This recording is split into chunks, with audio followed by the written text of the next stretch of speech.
académico donde tengo un año para desarrollar el tema, entro directamente ahora al tema de los esenios.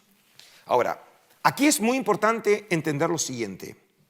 ¿Qué fuentes teníamos sobre este grupo esenio, donde el término lo conocemos solamente en griego como esaioi o esenoi, o en latín eseni? Eso es lo que tenemos los términos. Tenemos en total 3 fuentes plus una, que ahora voy a mencionar. Tenemos 3 fuentes. La primera y más antigua es Filón de Alejandría, en una de las fuentes que de todo bueno hombre bueno es libre, y otro en la hipotética, que es un texto apologético. Les recuerdo, Filón de Alejandría es el gran filósofo judío de finales del siglo I antes de nuestra era y comienzos del siglo I de nuestra era. Filón solo una vez estuvo en la tierra de Israel y habla acá de un grupo palestinense, lo que en muchos casos significa que muchas de las tradiciones deben haberle llegado de manera oral, pero de todas maneras es la fuente más antigua que tenemos escribiendo sobre los esenios de Palestina, de la tierra de Israel de esos años, porque los tomaba como modelos de hombres santos. Y les traje solamente como ejemplo algo de este texto, por lo menos para que tengan una cierta idea, qué nos cuenta Filón sobre los esenios. Y no sin noble descendencia está la Siria palestinense, habitada en no pequeña parte por la populosísima raza de los judíos. Algunos de ellos reciben el nombre de esenios y su número excede de 4.000. Este es un punto importante porque el mismo topos, el mismo número 4.000 lo va a conocer Josefo, y probablemente sea de Filón o de una fuente común. Su nombre se relaciona, en mi opinión, aunque no con una forma pura de la lengua griega, con la palabra santidad, pues son los adoradores más notables de Dios. En otras palabras, Josefo tampoco sabe por qué se llaman los esenios, y trata de explicarlo asociado con el término siotes, ¿no?, de los santos en griego, y no mediante sacrificios de animales, sino por su resolución de mantener sus pensamientos en armonía con lo sagrado. Lo primero que cabe mencionar es que estos hombres moran en aldeas y evitan las ciudades debido al desorden e inmoralidad de los ciudadanos. Y luego, rápidamente, hay un tema que parece ser muy fascinante, y lo vamos a ver como topos en otros textos. Casi son los únicos hombres que adoptan una vida sin dinero. Imagínense en el mundo helenístico romano viviendo sin dinero, ni propiedad voluntariamente más que por falta de bienes, y se consideran muy ricos, y con razón, porque tienen pocas necesidades y su contenido espiritual es abundante. Sí, lo que lo atrapa a Josefo es que es un grupo de características casi utópicas, que viven en comunidad, que están entregados a la vida espiritual. Luego, por ejemplo, en la apología trae otros temas, obviamente no podemos leer todo, pero que se hagan una idea.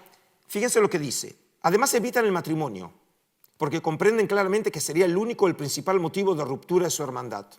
Otro motivo era su práctica, en verdad excepcional, de la continencia. Por eso ningún esenio toma esposa, pues la mujer es criatura egoísta. Por favor, quiero que quede claro que lo dice Filón. Extraordinariamente celosa, astuta en apurar el carácter del hombre y dominarlo con la acción persistente de sus encantos. Espero no crear hoy problemas matrimoniales o de pareja. En efecto, se vale de palabras halagüeñas y de otras artes como si actuara en la escena, y cuando ha embrujado ojos y oídos, y estos como facultades subordinadas quedan embaucados, domina la principal facultad, o sea, el espíritu. Si nacen hijos, se muestra orgullosa y atrevida en su lenguaje. Donde antes hablara con falsa compostura, ahora lo hace con retadora insolencia y desvergonzadamente insiste en pretensiones hostiles a la hermandad. Porque el hombre, tanto si se haya sometido a los encantos amorosos de la mujer, o preocupado por su instinto hacia el cuidado de los hijos, no es el mismo en su trato con los demás hombres. Poco a poco se transforma en otro hombre que ya no es libre, sino esclavo. Como ven, es claramente una posición misogénica, que desde aquí tengo que aclarar, es un tema que lo encontramos muchísimo en los ideólogos, en los hombres, en los intelectuales del mundo grecolatino. Por ejemplo, lo encontramos también en la obra del Sirácida. Es decir, no es algo original solamente en Filón, pero en este caso lo vemos adscrito a los esenios. Luego tenemos, por ejemplo, Josefo.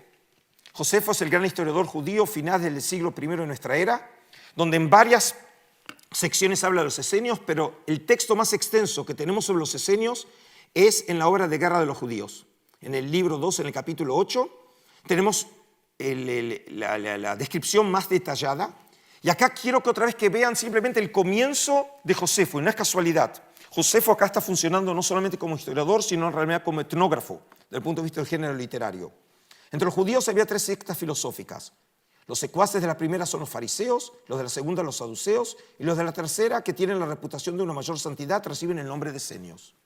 Estos son judíos de nacimiento y los unen lazos de afecto más fuerte que los de las otras sectas. Rechazan los placeres, fíjense otra vez el tema de la continencia sexual.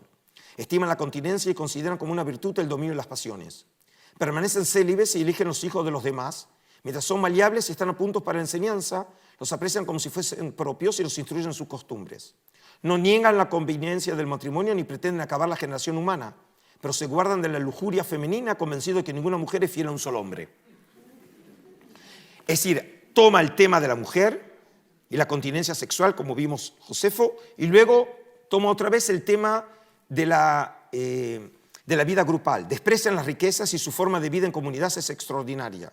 Entre ellos, ninguno es más rico que otro, puesto que de acuerdo con su ley, los que ingresan en la secta deben entregar su propiedad a fin de que sea común a toda la orden. Tanto que en ella no existe pobreza ni riqueza, sino que todo está mezclado como un patrimonio de hermanos. Ahora, un contemporáneo de Josefo, Filón y Josefo escriben en griego, ahora va a ser Plinio el Viejo, en la historia natural, y es el único texto de las fuentes que hasta ahora tenemos en donde sí ubica geográficamente a los esenios, en vez de mencionar que viven en ciudades, de aldeas, como dice Josefo, o fuera de las ciudades, como dice Filón, es el único que los ubica en una zona determinada de la tierra de Israel, que es el Mar Muerto. Al oeste del Mar Muerto, los esenios se mantienen apartados de la orilla para evitar sus efectos perniciosos. Son una raza solitaria, la más sorprendente del mundo, sin comercio sexual, nuevamente el topos de la continencia, sin dinero y sin más compañía que las palmeras. Bastante aburrido, ¿no? Su grupo conserva un número constante de miembros, aunque el tiempo pase, porque reciben a muchos hombres cansados de la existencia, cuyo modo de vida empuja el oleaje de la fortuna. Y así en el transcurso de millares de siglos, increíble que aparezca, el número de dicha gente permanece constante a pesar de que nadie se ha concebido, tan prolífico es para ellos el arrepentimiento de los demás hombres.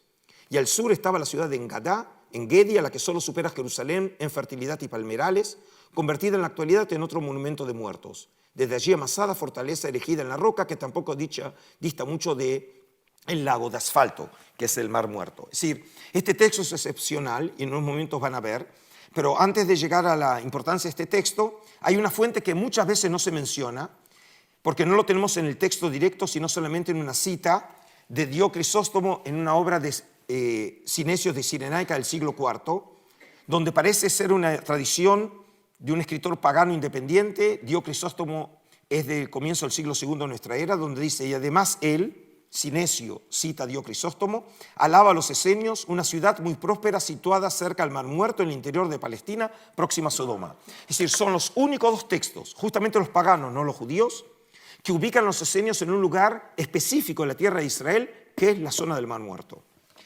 Ahora, ¿por qué estos textos son importantes? Porque ahora llegamos, obviamente, para lo que ustedes llegaron. Ustedes llegaron para hablar no solamente de los esenios y el fenómeno de sectarios, sino este descubrimiento tan importante que es la comunidad de Qumran como una secta esenia. Y en este caso, por ejemplo, los rollos del Mar Muerto, que ustedes, algunos ya por ahí oyeron en la presentación de Julio sobre estos manuscritos hallados entre 1947 y 1956 en las